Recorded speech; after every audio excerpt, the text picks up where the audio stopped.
versus film. Hi, I'm Graham. Welcome to Man vs Film. This is going to be a movie review for Grimsby, or the Brothers Grimsby, whatever you prefer. The Brothers Grimsby is brought to you by Louis Leterrier, the man who brought Clash of the Titans, Transporter 1 and 2 and The Incredible Hulk. And this time he was into a more comedic, yet still actiony kind of movie, and that is Sacha Baron Cohen's Grimsby. This movie stars Cohen himself, also stars Mark Strong, Penelope Cruz, Isla Fisher, Rebel Wilson and Scott Adkins, one of my personal favourite cast additions there.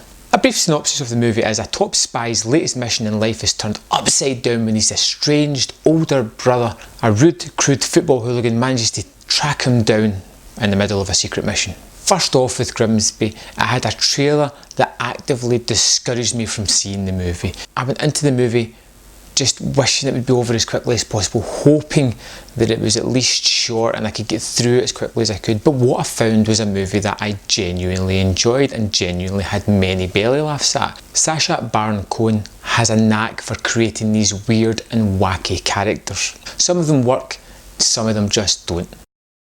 Nobby, his character in this, works exceedingly well, but that is because it is paired with Mark Strong's character and it gives him a straight man to play off of. He's not regarded himself throughout the whole movie as being the sole crazy character. He has somebody he has to relate to through, and that kind of grounds it a little bit more than his other movies like The Dictator. In fact, Mark Strong almost plays the audience in this movie because he reacts with such shock and disgust with such things that Nobby's character goes up to. Grimsby has been gathering a lot of bad press, mainly because of its depiction of the town Grimsby in the UK. The town itself has taken umbrage with the way they've been depicted, but in the end we understand that this is a movie and this is not a documentary or accurate portrayal of that town. Grimsby's humour is adult in nature but childish by design. There's lots of jokes about sex, bodily fluids and objects entering people. But to me, they're universally funny, but that's my sense of humour. I can sit down and I'm happy to see something that really does just push the envelope of humour. And yes, it may push it too far for other people, but for me, I thought it was a nice break from some of the most serious fare that I've been seeing in the cinemas these days. Like I said, Mark Strong is a fantastic counterpoint to the weird and wackiness that Cohen brings to the screen. I still can't believe half the scenes that they managed to get Mark Strong to do. They are ridiculous or ludicrous, and it's unimaginable to think of getting someone of his calibre to do these kind of scenes, but they do, and that adds to the humour within the scene.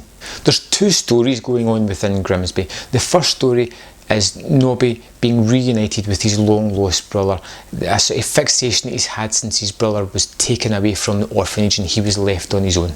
The second story is about a megalomaniacal supervillain who has this crazy plot to wipe half the people off the planet.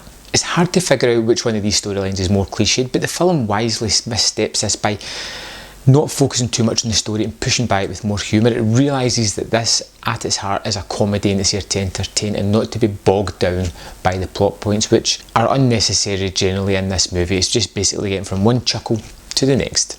Lately, comedies I felt have played it far too safe.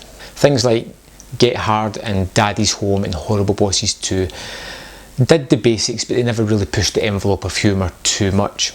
Grimsby, on the other half, pushes way past the boundaries of good taste, and it's up to you whether that offends you or whether you can see it for the silliness that it is and just enjoy it. Myself, I enjoyed the silliness of it. Other people, I could understand fully why they would be offended by it.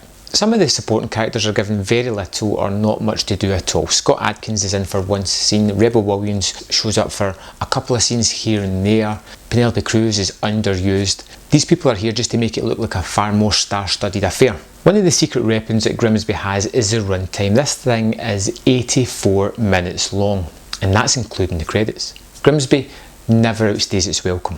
Grimsby never outstays its welcome, and it's enjoyable to see a movie of this length, one that doesn't feel the need to prolong things, to overextend it just for the sake of it.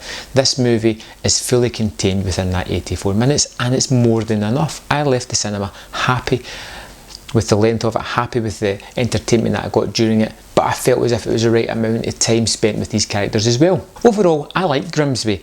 I was prepared to hate it going in, and it won me over fairly quickly. There's some genuinely hilarious moments within this movie. The runtime is fantastic, and it's not a perfect movie by any stretch of the imagination, but it's one that I can imagine putting on and rewatching, putting on in the background and tuning in and out for some of the more outrageous comedy parts of it. It's going to be a perfect movie to put on when you've got a few of your friends over, some beers, watching the TV, and you just need something to sort of half watch. It's going to be the perfect idea for that. I'm going to give Grimsby 3.5 out of 5. It's a good watch and it's entertaining, and if it's to your taste, you're going to find it a riotous comedy. So thanks for watching this review of Grimsby. I hope you enjoyed it. You can let me know in the comments below your thoughts on it, and I will see you next time on Man vs Film. Hey guys, thanks for watching this video. I hope you enjoyed my review, and on the screen there is links to 2 more reviews that you can go and view. And don't forget to click that large subscribe button at the bottom of the screen and you can get my content first and foremost. And if you like this video, you hit the like button under it as well. Thanks for watching.